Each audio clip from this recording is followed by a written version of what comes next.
week's Workshop Wednesday. Hopefully, welcome back. Do we have any first timers this morning for Workshop Wednesday? I assume we're all regulars at this point, but drop in the chat and let us know if this is your first time. We'd love to know where you're tuning in from, of course.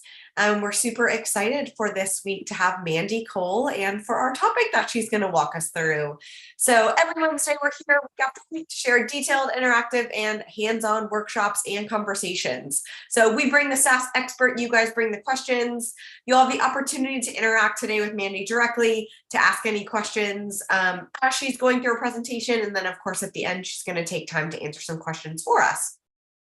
So this week, Mandy Cole, she's a partner at Stage 2 Capital. She works with Mark Roberts, one of our OG SaaSer fan favorites at Stage 2 Capital. So today she's going to walk us through her 5 steps to build your first GTM playbook, and then of course, open it up to your questions. This was a super popular networking session that we had at Annual. We got a ton of attendees and a ton of questions, so we wanted to bring it back here to open it up to the community. So maybe you have questions on the 5, maybe you have other insights that you want to share. We definitely want to hear them. So looking forward to diving in. Of course, before we do that, just a couple housekeeping rules. As I mentioned, interaction is our key and our goal here, so get your questions ready. We want to give you the access to Mandy and learn from her, but also give you the opportunity to get all of your questions answered. If you drop your questions in the chat throughout her slides, I'll ask if you want to come off mute so you can ask yourself. If not, I'm happy to ask Mandy for you on your behalf. Mandy, welcome, and thanks again for joining us this morning. Thanks so much for having me, Caitlin. Super excited. Good, love it. Well, as our regulars know, we do have a few warm-up questions thrown at you to get to know you a little bit better. So let's just dive in with some of those. First, to kick us off, what is one of your favorite investments that you or the firm have made in the past year? In the past year? Well, it's always hard to say favorite because I feel like all of them are like, my children. Unique in their own way. My partner and I did make an investment earlier this summer, and when I say partner, we work in teams at Stage 2. We're sort of unique that way, in that there's one partner that has an investment background, the other that has a go-to-market operator background, which is myself, and then we work together as a team with Portcos. So that's something unique about us. We invested in a company called MedScout, which is a go-to-market, think of it like Apollo for the med tech industry. And so super excited. They're on track to do 5 times growth this year. We love the founding team. We love what they are solving. When I was consulting before I joined Stage 2, I worked with a few companies that were selling into med tech and pharma, and there hasn't been a lot developed in that space to really, especially as COVID has also changed how those reps sell, to help the sales folks in that space really understand who they're targeting, how to target them, and be more productive. And so we're really excited about working with that team. Exciting. That's great. And good to hear kind of more how you guys work in teams as well. Just looking at the chat's blown up. We've got obviously some Bay Area, Saratoga, Menlo Park, Virginia, Brazil, Seattle. So thanks everyone. Keep dropping in the chat where you're from. Let's get on to our next question for Mandy. What has most surprised you about venture capital this year? I think for us specifically, what's been a refreshing surprise is to see valuations go back to normal, and to see the emphasis back on really retention. And because we've always taken the lens that the first thing we look at is usage data and retention and expansion data, because that tells us if there's product market fit. It's ironic that we are a go-to-market focused venture capital firm, but we don't believe in growth at all costs. We do believe in efficient growth. And in 2021, that wasn't as popular. And now we're excited because that's really, the best companies are made by focusing on that. And certainly something we'll talk about today in building your playbook. So that's been, I think, a good change for the better for everyone, customers or companies and investors. Yeah, definitely. Getting back to that. That's great. What are you most excited about for the next 12 months as we look forward? I'm excited to see how we continue to take that efficiency scale and then leverage technology, especially, obviously the buzzword this year has been AI.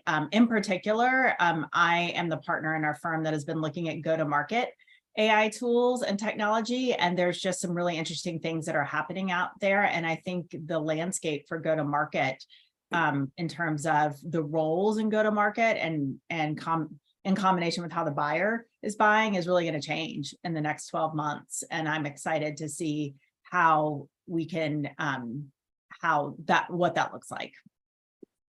Great. And then last question for you. Who is one of your favorite co-investors if you have one? This is I know. Also a hard one because we do have a lot of great co-investors. I think there's one company we're co-invested in, and Bling Capital is also a co-investor. They and NextView, and we just work really well together on the board, supporting this company. So it's been fun working with them this year on that. Awesome. All right. Without further ado, I'm going to let you jump into your slides. As she is going through the content, please drop your questions in along the way. We'll have plenty of time at the end for questions. Mandy, take it away. Awesome. Excited to jump into building your go-to-market playbook. This is something that we've been revisiting with portfolio companies as we're doing 2024 planning. And it's a great time to do that because this does really feed into your ability to hit your plan. And so let's jump right in. To give a little context on what we're going to start today, I want to talk about what used to happen. And even when I first started selling, which was years ago, the way that I learned to sell was very much like, hey, here's the product. My onboarding was basically like, we're going to walk you through a demo of the product, and then you're going to go out and sell this product. And that's just been traditionally, in fact, even now, sometimes a lot where we focus so much on, we have to teach the sales rep the product, and then they can go learn how to sell the product. But the reality is that the way we sell now should be focused on the buyer. And if we're designing a process that's going to work well, it needs to be starting with the buyer. And this, I think, is even more important today than it's ever been, because there's just more information out there for the buyer to be able to get prior to having a conversation. In the last couple of years, we've seen that outbound, and for any of you that are doing outbound, the days of cold outbound, let's get a list and let's just fire off a ton of emails, it's not really effective anymore, because we get so many emails that it's easy to not look at those. But what we can do is leverage more content, more intent data. So buyers want to do some of their own investigating first. They want to talk to other folks. They want to look at materials, and then they want to determine when they want to engage with the seller. And where I'm seeing success, and where we typically see success, is when a company has a sales process that first starts with how the buyer is thinking about and how they would purchase your product, and then mapping the sales journey to that. So that's what we're going to walk through today. And we'll start with that buyer process. Oh, actually, first we'll start with your customer, and then your buyer process. So step one is, who are you selling to? What's your ideal customer profile? This isn't a new word. I'm sure we've all heard of this. And so I'm not going to go through exactly what the ideal customer profile is. What I do want to talk about are a couple of things that we've seen that are really important, that a lot of times is where people can make mistakes and or just trip themselves up. So the first is, by determining your ideal customer profile, it's really about focus. Once you get past the founder stage, once you have your first 10 to 20 customers, you have enough to realize, okay, seems that we have a fit here, or we're starting to get pull here. And this is where we're going to focus, because this is where it seems like we have a product fit. And so with that, you want to determine both what are the key criteria, and I've listed some of them here, that you want to focus on. Equally important is what you're not going to focus on. So what I found is that the more that we leave things open, the more that other customers bleed in. And then what ends up happening a lot of times is that you have to make some changes on the product potentially. It ends up being a longer sales cycle. You're definitely not focusing on a customer that is right for your product. So we like to now use a green, yellow, red scenario with our teams where we say like, look, green is go after these customers. These are our ideal customer. We're going to sell them. Yellow is, hey, we're not going to outbound to them, but if they happen to come through maybe an inbound channel or a referral, we'll take a look and see if they meet the criteria. And red is right now, we cannot focus on this. It doesn't match our product. We're not going to sell them. The red part is what we don't typically see happening. And then that's where, there's a lot of edge cases that tend to come in. And the more clear you can make this for yourself and for your company and if you do have a sales team for your team, the easier it is to just focus on the green. So start there. And then the second is now defining the buyer within that customer's journey. A couple of things on buyer, that you potentially have several buyers depending on or roles within the buyer's journey. So you can see here that this is a template we can share afterwards, but that we have defined who the buyer is, but also what their role is in the journey. If you're SMB, sometimes maybe you only have one person you talk to. Maybe it's the owner. But if you're selling mid-market or enterprise, a lot of times there's a champion, there might be a technical buyer, there's a decision maker. So there could be several folks that you're talking to, and you want to make sure that you're defining each of their journeys, because what they're looking for could be different, right? The user of your product could have a different value prop than the decision maker has. And that's something that you want to clearly define. When I was at Zenefits, we had a user that was an HR manager, but the decision maker typically was the CFO, and they had two very different reasons for buying the product. And then they also had two very different ways, two different challenges or goals and what they were looking at. And so we wanted to make sure that when we were reaching out to them, that both the content we were using and the questions and the conversation that the salesperson was having was relevant to that person. So that's why we're defining the buyer's journey. And it starts with, awareness. What's the challenges? Why would they even need your product right now? What else would they be considering besides your product? So that you make sure that you're arming your team and you're thinking about how to have those conversations. And then how are they going to make that decision? What's the criteria? What's important to them? What's a must-have? What's a nice-to-have? And then what's the timing around making that decision? And then equally as important as when they pass that off to success, or when you pass it off to success, is how are they defining that? And can you meet their definition of success? So let's do a quick example together. And I used OpenTable because I feel like that's something everyone's familiar with. We've probably all made a reservation on OpenTable. And so if I were sitting in OpenTable and thinking about how are we going to go out and sell to our ICP, I know that typically their buyer is a GM, so the general manager or an operations manager of the restaurant, and that buyer is typically a decision maker. Sometimes they may be a user, but frankly, they're probably not the one taking reservations, or they may be the one managing the schedule, which OpenTable also does. But I want to think about it in terms of how would they be thinking about it. But really, their thought is, we need to make money. We're a restaurant. So we're trying to get customers fill seats, right? We want to have butts in seats, and we need to reach new customers. If we're getting more customers coming back, great. And then lastly, a lot of times they're looking at how do we optimize capacity in our restaurant, and make sure that I'm optimizing also my scheduling around that. I don't need to have as many wait staff on a Tuesday night potentially as I do on a Friday. So by understanding what my capacity is going to be, I can also optimize around that. So then they're thinking about, so what could help me with this? There's several other folks out there that I could be looking at. What am I using now? They're probably going to talk to other Restaurant GMs, what are you using? What have you looked at? So you want to get into your buyer's head and think about not only what are other things they would consider, but how are they going to find out about them? Are they going online to research this? Are they going to events? Events have really come back big this year. Are they talking to other people in that space, so that you can think about where your content is going to be and how you're going to approach them, and not only with your message, but what channel you're going to use.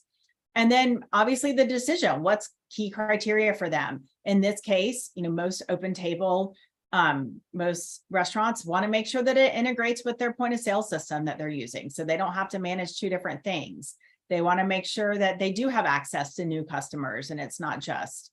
And then, something that's become big for them the past few years is the usage-based pricing. I don't want to pay a flat fee because in January, nobody's coming to my restaurant. I want to pay when somebody actually books a reservation because I know I'm making money. And then the timing around that. And then again, aligning on the success of, you want to make sure that when you are implementing a customer, that how they're going to measure the success of your product is actually what you're delivering, or else you're going to have a retention problem. And that's going to really hurt your ability to continue to grow your business. So step one, so that was step two, buyer's journey. Whoops. So now we've got our buyer's journey in place. How do we teach our team to sell to the buyer's journey? And that's where we align what we call playbooks around each section of the buyer's journey. So for awareness, I want my team to understand how to reach out, and what's the right way, right? Especially for outbound, we potentially have a prospecting guide that's not only how they're reaching out, and what tools they're using in our technology, but also what are they saying? How do they get the interest of the buyer? What are they using that? And this is for when I do this with companies, we do this not only like what is the salesperson saying, but we also, what is marketing delivering around this? Because in a lot of cases, at times you're using a case study, or you're using an example, or you're using some kind of content that marketing has created, and you want to make sure that that's clearly in that prospecting guide. Or if marketing is doing some outbound, and they're doing some, putting content out there and it's coming back in, you want to understand when the team is going to engage in that. A lot of folks are using intent data now. And so we even have a portfolio company that is testing that they only outbound once somebody has come in and looked at their website. So they're using intent data to run their outbound as well. So that's how we would align each of these. Discovery is clearly once they're considering it, we want to understand more about that company.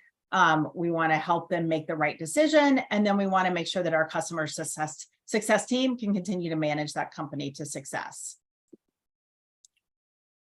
So let me give you an example of one of these. I'm not going to go through all of them. We do have a template online that we can send out. We have this entire playbook template that you can go in and modify for your company. But here's an example of the discovery guide.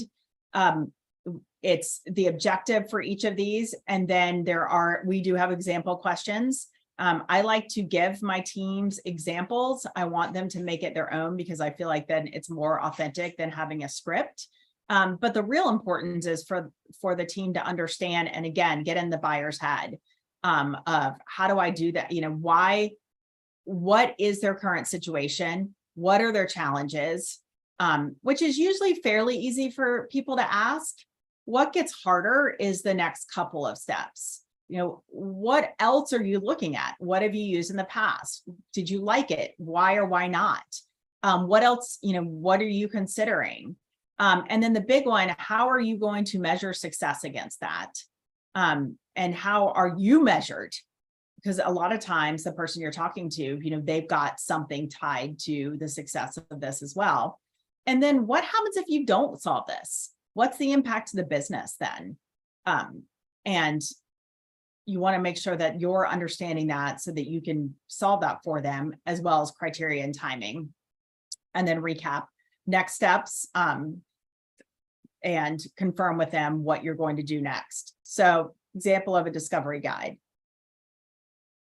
Now what we want to do is align all this with our CRM, because this is where forecasting, the importance of managing your pipeline and forecasting come into play. So in a lot of cases, the way that we manage somebody through in our CRM is very much focused on what our sales rep has been doing and not necessarily where the buyer has been, which is why we don't, in a lot of cases, have funnel stages, although I say we potentially should, called they're in awareness, they're in consideration. We talk about they're a prospect and now they're marketing qualified lead, they're sales qualified lead, now they're an opportunity. And a lot of that's because it comes from the CRM that we're using. And that's fine, as long as you know where it maps back in the buyer's journey. But we have seen some companies go as far as actually renaming their funnel stages to the buyer journey. So completely up to you how you want to do that. To me, the most important thing is that we actually have criteria on each stage that is based on what the buyer does, not what the seller does. So the seller needs to know what they're doing, but I want to forecast based on how is my buyer taking action, because then it really removes a lot of the fool's gold from the forecast.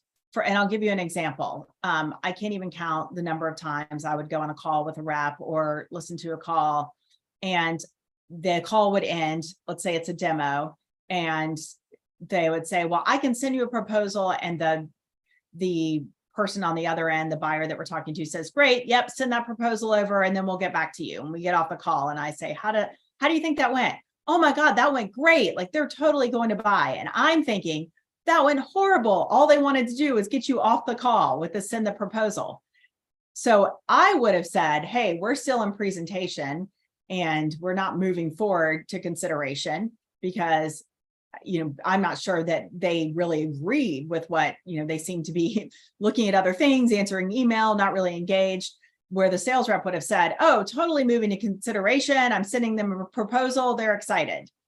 And this is where we've got to, I just was never willing to forecast up to my CEO based on my very excited and enthusiastic reps, which I was very glad that they were, but they're more positive than I am on things. I wanted to be and more try to be as I guess as close to we could as accurate. And so what I found is that if we just use what the buyer was doing, it tended to be pretty accurate. If the buyer wasn't going to show up for a proposal call or give us a verbal yes, then we weren't putting them in consideration. And it really also helped my reps understand that the goal wasn't just to be able to move people forward. The goal was actually to engage, have a conversation, understand who is going to move forward so we could spend time with those people and give them the ability to say no. It's okay. If they're not going to move forward and we're not a fit, then let's move them out so that we're focusing on the folks that are. So I really recommend that if you're not using buyer actions as your criteria, that you make it about the buyer. Again, you can still tell the rep, like, hey, here's what you should be doing. And there's certainly now tools that are coming out that are helping with this in your CRM. So that's really helpful. We used to build it in. I'll show you an example.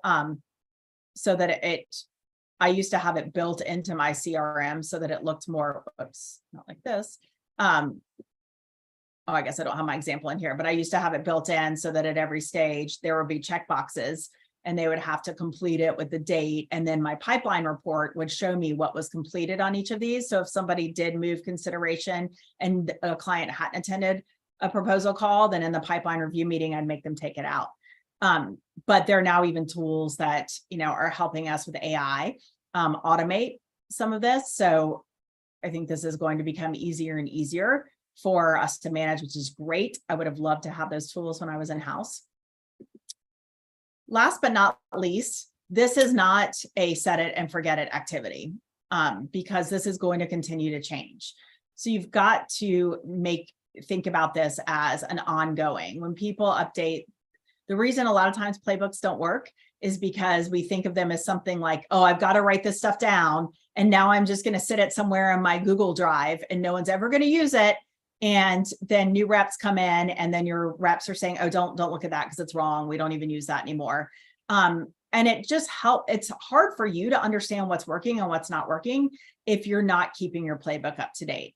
So I'd recommend that that's something that you do at least on a quarterly basis, is go through it and make sure, like, is this actually what we're doing in the field? And if it's not, like, let's update it, because then we can see the impact to our pipeline. And the way you can measure that is by, we're fortunate now, like, you can still the old fashioned way of sitting on calls, but we've got a lot of data from the CRM. We certainly, a lot of folks have a way, if you're using a Gong or a Chorus, or even if you're just using Zoom, you can still review calls, and getting customer feedback. So there's lots of ways to measure that. And then, really optimizing. So don't just set it out there.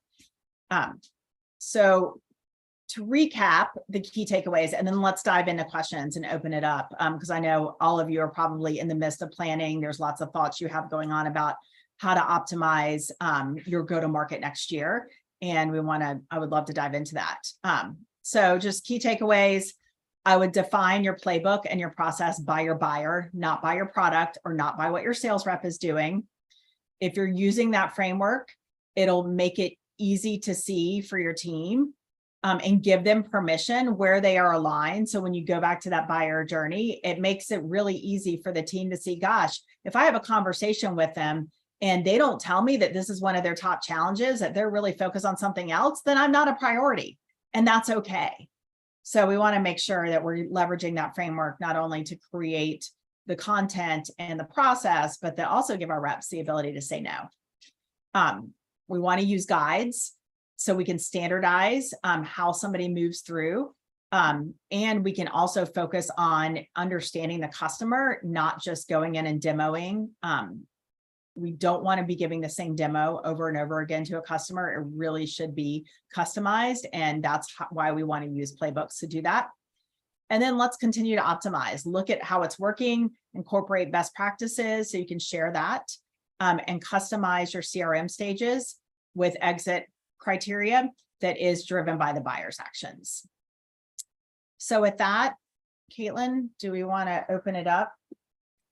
Yeah, definitely. Let's do it. Thank you so much. If you want to unshare your screen, as a reminder, the recording will be live right after this on our YouTube. Also, these slides will be available on SlideShare. So you, if you didn't get a screenshot, you can make sure she's got some great examples up there that we can reference later, or in any questions. So we do want to make this as interactive as possible. I do have some questions that we've gotten through the chat that I'll jump in on, and then I'll call on anyone else. Some people have mentioned they can ask their questions live themselves. So first, just a question of like, how does this strategy change as you scale as a company? Great question. I think, to me, the methodology doesn't change, but maybe the way I would orchestrate it changed. So when I'm working with earlier stage companies and we only have, a handful of reps, like, actually, I love to do the buyer's journey with marketing, with RevOps, with product, with, the founders in the room, because I feel like we should all be saying the same thing, and we should all be attuned to, everybody is focused on solving the same problem in the entire company. So we should all be in lockstep about that.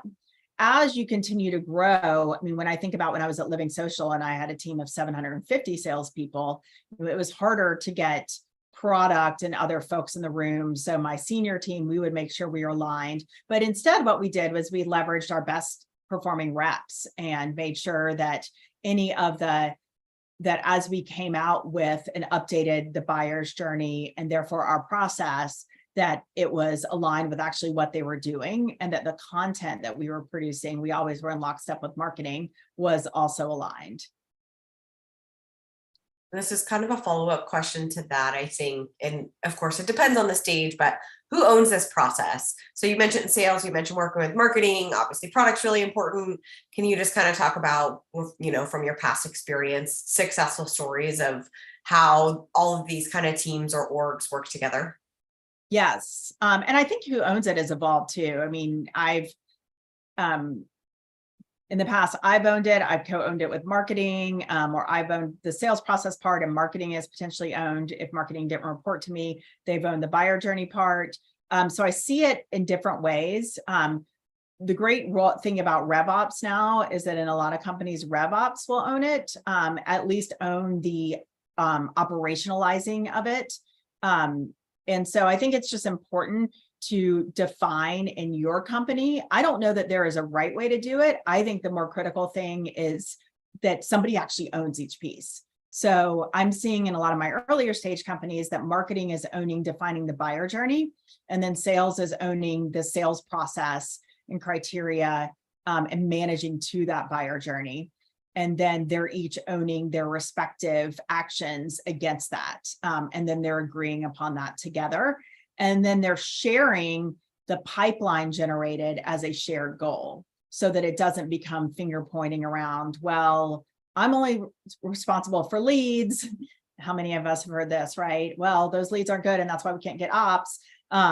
So if they're both responsible for this is how many ops we generate, and we think marketing is going to get this many and outbound or however the channels, you can still align that, but owning that shared goal usually then makes teams work better together. Great. Question from Christy. Do you want to come off mute and ask? Sure. Yeah. So, hi, I'm Christy Rorig from Wet Dog Weather. We are a small B2B SaaS company that does weather and visualization tools. And our path has been sort of more legacy direction sales, but we're also founder-led sales. Our first two customers were a great fit with the product that we have, but we've been struggling to find new customers. And so we went ahead and focused on getting profitable by contracting out 50% of our engineering. But do you have any recommendations on how you identify that buyer's journey and how you move to buyer-focused sales? Yeah, so just to make sure, Christy, I understand. So you've got a couple of customers and you're now trying to find more customers. Exactly, yeah. Okay. And does the product seem to be working for the couple of customers that you have right now? Yeah, I mean, so one of our customers is a B2C company that is, used by hundreds of thousands of people daily. So, I mean, we definitely have a scalable software, and we're working well with integration on the other customer. So it seems like what we have is fitting really well with those customers that we've found so far. But, how do we find more customers that are willing to pay for our service? Great. So a couple of things on where you are. I wouldn't worry I say this, and I know that you all need revenue to operate, but you're still in a getting the product market fit stage. And so I think about exactly design partners, your first 7 to 10. I mean, I wouldn't worry about optimizing revenue on them. And I think more about like, let's get enough on to show that this product works and that, and they're seeing success from it. So I would, go first start with that ICP with your first 2 customers, like fill out, okay, what are the similarities? Where should we go after? So get kind of a profile and then figure out how to get in front of some of those others. A lot of times at your stage, people are using their network. I don't know if you have any investors now or friends and family, but reach out and say, hey, we'd love to talk to other companies, or even approach people on LinkedIn. And a lot of times the way that you can do that as the founder is say, I would just love your feedback on this. I'd love to show you what we're doing. This is the problem we're trying to solve. We'd love to show you and get your feedback. It's a much more approachable way than I want to see if, this is something that you want to buy. And if, in a lot of cases, it ends up being that they are interested. And if not, then they may know other people. And so I just ask, well, does this resonate with you? Or have you talked to anyone else recently that you feel like could really use this? The other thing you could look at is if there's an event that has a lot of these people at it. I'm not saying don't get a booth, don't sponsor, don't do anything, but go and just try. We actually have a booth coming up at the next meteorological conference in January. So Okay, yeah, perfect. that is how we've been getting out there. And then keep track. The last thing I'd say, Christy, is keep track of all the conversations you're having. I don't know if you're using like HubSpot or even if you're just using Excel, because if you do We're have, using Pipedrive, yeah. okay, 25 conversations and nobody's interested, then there's something else there too. So you'd want to ask them why. Mhm. Great, thank you so much. You're welcome. Sean, I see your hand raised. We've got 2 more questions just ahead of you in the chat. And David, yours keeps getting upvoted. So let's jump on that. Great process. How do you envision it would need to be extended for companies in enterprise sales, i.e. complex sales, multiple buyer roles, 6-7 figure deals? Yes, great question. So obviously I showed a V1 of this. When we're working with enterprise companies, it is more complex because what we do is we first have, and I do have some content around this. I'm not sure if it's on our site or not, but I can send it to Caitlin if it's helpful. We have a buyer matrix that we build out with folks that has all of the different roles in it. And then each role, what their criteria is, what they care about, what they need, what they want, what they care about when they come into play in the role and what they play. And then what we do is we map that to, we build a buyer's journey for each of them and then map that to the process and then align that to content. So at each stage, we're thinking about who get involved, where they get involved in the process, because not everybody is involved at the initial stage, right? Like a lot of times you're not reaching out to the technical buyer. Potentially you're trying to just make sure that your use case is resonating and that you've got somebody internally that's going to champion you. So sometimes, depending, that might be the champion. Sometimes it might actually be the decision maker. You may be trying to talk to both of them at the same time. And so you want to just make sure that you've aligned on who you're reaching out to at each stage. I also think it's important to make sure that you align on who has to be involved before you move forward. And so an example of that, I'll bring the technical buyer back up. I've seen several times in cases where when there is a technical integration and the technical buyer is not brought in by a certain time, and then you think that you're in procurement and then they rear their head, you think it's just we're just going to like check this off, and then they blow up the whole deal. So you make sure that you understand when that person has to be brought in and get their buy off as part of that. So it's basically a more complex version of what we did, but using the same methodology. Awesome. Can I ask a follow-up question? Yeah, sure. Go ahead. I think I found it link in the chat, but Mandy, maybe you can confirm when he's Okay, perfect. Right. Yeah, Mandy, thanks. That's really helpful. So, and with those multiple, buyer roles, right, you really end up with multiple buyer journeys, right? Do you then also encourage your portcos to try to map all of that into the CRM? And because that's where I've, run into troubles, right, is trying to get that complexity. The economic buyer might be moving along one path in one stage versus somebody else. And wondering, hey, do you map it into the CRM, and how do you handle the complexity? And if you're allowed to say, is there a particular CRM tool that you believe handles that better than other ones? Yeah. So I will say that I used to think Salesforce only because I think I use Salesforce all the time and I was just more of a super user. I have seen it now done well in HubSpot. I think it depends on what's the best tool for your organization and what else you're integrating with into that CRM. What I would say is it depends on who's doing it, right? With a lot of, I would honestly, the majority of my portcos are using a RevOps outsourced team that we really like, that I know does it well and will do it right and doesn't overcomplicate.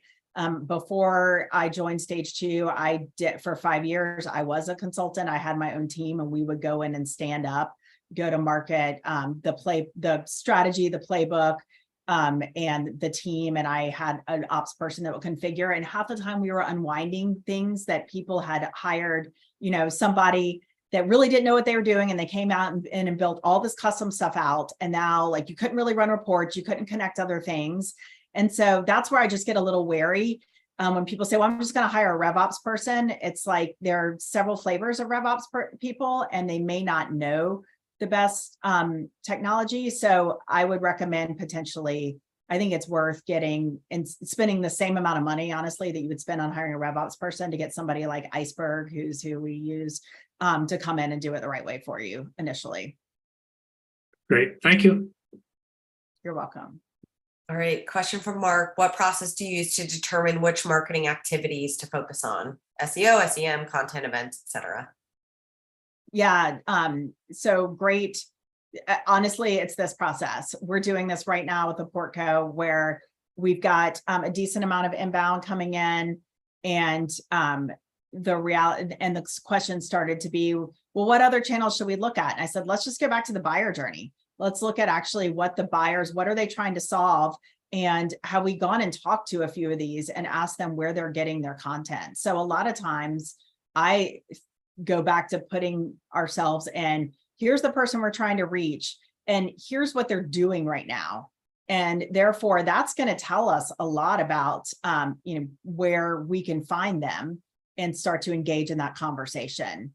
We have some companies that are, reaching out. We have a company that sells to, they are a platform that helps services businesses like plumbers and home services businesses. And they're finding that Facebook's working really well for them, because these folks aren't on LinkedIn and they aren't really answering email because they're out in the field all day, but they do look at their Facebook account.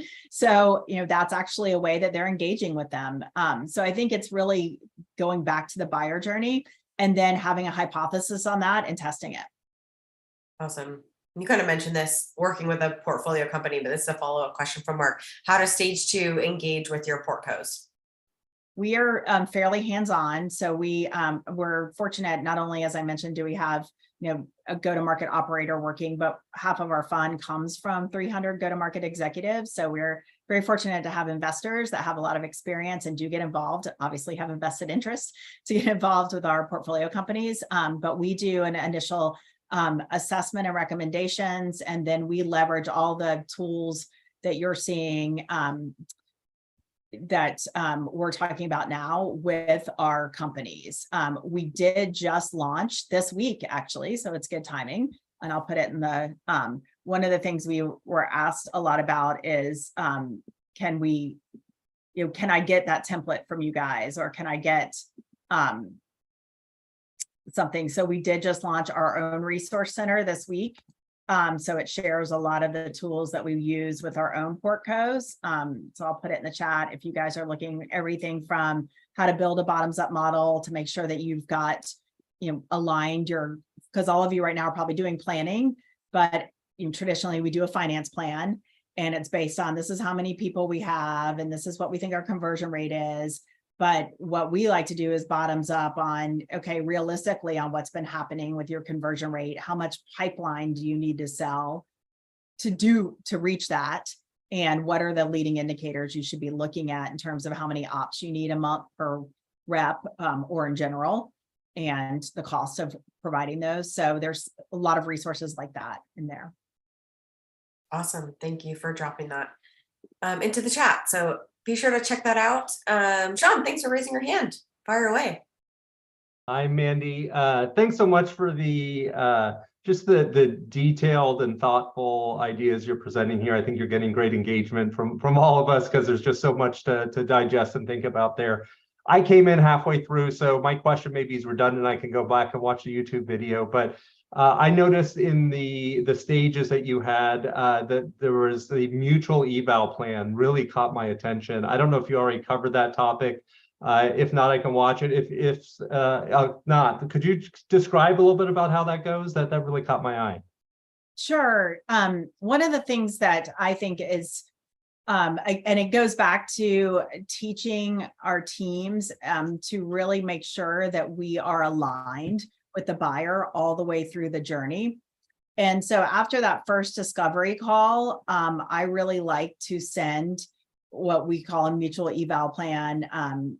You can still do it the old-fashioned way and send an email. There are tools now that actually engage the buyer and do it back and forth. You may not be at the stage where you need that yet, but it's basically like recapping the call.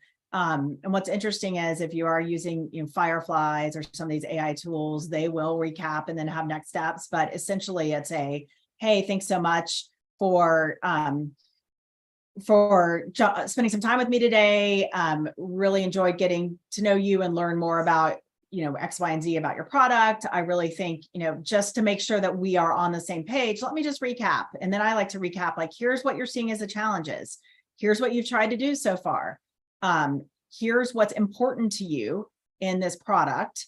And here's what we agreed on is how we'll measure success. And then lastly, here's the next steps. And, then I'm going to follow up on the next steps. What I find is interesting is like, it's helpful for the person you talk to, because a lot of times you don't have the decision maker on that first call, to use that to share. I'm usually asking the decision maker to join the demo. I like to actually have any buyer, that's just me personally, on that, so that we can have a conversation together. I like to be in the room as much as I can for these conversations. So if I can get as many people that are going to have a say in the decision on the conversation, then I'd rather, address things up front. But it makes it easier for them to send that along and share.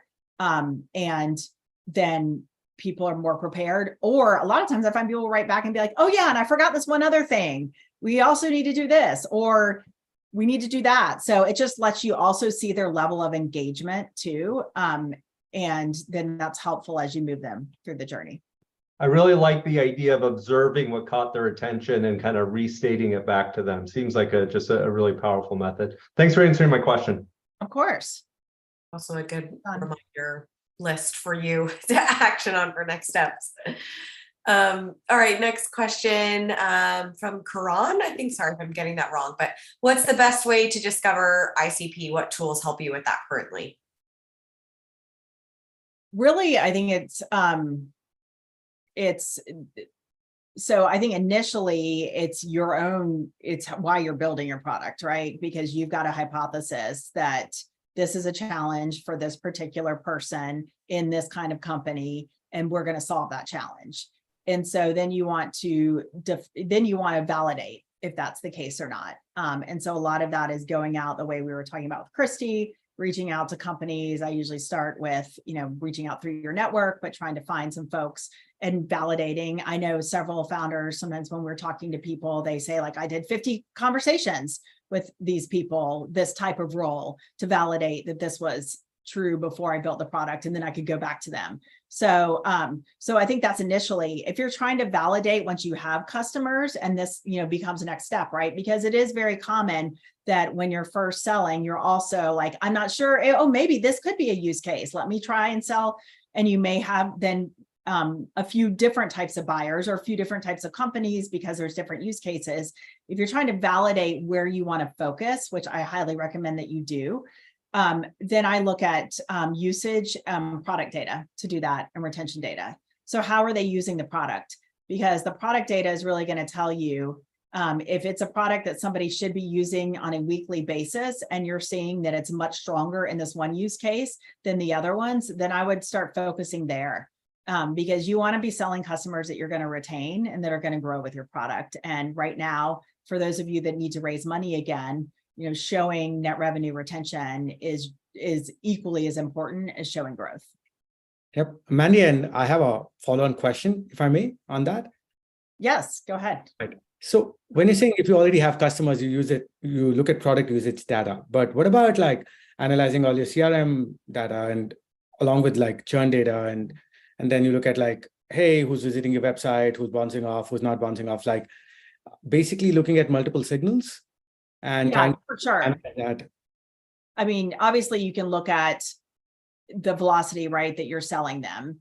What's the MQL to SQL ratio? If you have MQLs, what's that to close? So if you're seeing that you're closing a segment, your conversion rates are much better in a certain segment than others, and then the churn is the product usage. So the reason I say product usage, and we use that as a leading indicator, is because a lot of times you have to wait 12 months for churn. But if they're not using the product, then most likely they're going to churn. So we like to look at product usage as a leading indicator to retention. But certainly if you've got enough to know churn data, then I would include that as well. And like, how do you, in the ICP, right? Like once you have like, okay, these are the customers who are working, what are the variables you consider? Like, hey, you dissect them by revenue, geography, industry, number of employees. Like, what are the other variables you can look at to say, based on these variables, I will go and create my target account list? Yeah, so there's, and if you go into, I put it higher up in the slide, it's a link to our website where it has my blog on this, but there is a link in that blog to a go-to-market playbook template, or the template for all these slides. And I do have a sub slide to that slide, Karan, which has more. So I think some things people decide are there technology considerations, right? In some cases, they have to be using a certain product or integrated in a certain product, or they can't be using a certain product because you don't integrate with that.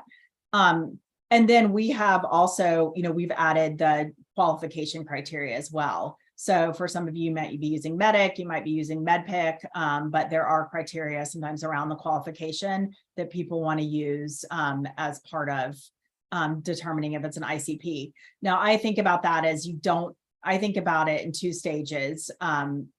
There's information you can find without talking to the customer, which is usually what you just mentioned, Karan. Plus, you can get some technical data as well. And then there's the information you have to talk to the customer about to qualify them, which is usually the Medic or MedPick.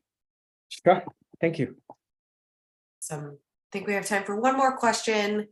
Devin, I don't know if I'm going to get this right, so feel free to come off and help clarify if needed. But thanks for sharing, Mandy. A lot of what you spoke about sounds like buyer-focused, product-led growth marketing as a part of your measure and iterate process. Have you run into the need for or preach a hybrid product-led sales approach, i.e. PLG and account-based marketing? Yep, absolutely. And I will tell you, Devin, I used this approach before when I had teams that were mostly outbound. Long before PLG came around. So it works both ways. I think when you have, it's all about defining and putting guardrails in place. So if you are using this with a PLG motion where people can come in and either try your product for free, or there's if it's a free trial or a certain version, and then you're using your team and looking at signals and you're doing account-based marketing against that, and then delivering it to your team when they're ready, then it's just about defining that with the group. When is a customer ready to actually have a salesperson talk to them? And then how are you going to deliver it to that person? Awesome. Thank you. Well, that wraps. I think we're out of time. So thanks everyone for another great Workshop Wednesday. Mandy, thank you so much for joining us. As a reminder, the recording will be available on our YouTube as well as the slides on SlideShare. So be sure to check those out. And also make sure to grab the link to the resources hub on Stage 2's website before we jump off. She dropped that in the chat. Mandy, thanks so much again. Thank you. Thanks, everyone. All right, we will be back, everyone, next week. A lot to be thankful for. We have our very own Jason Lumpkin, who's going to be joining us for Workshop Wednesday. So he's going to walk us through top 10 mistakes that he sees in the VP of Sales hiring process. So always get a ton of questions about recruitment. Don't miss that one. We'll see everyone next Wednesday.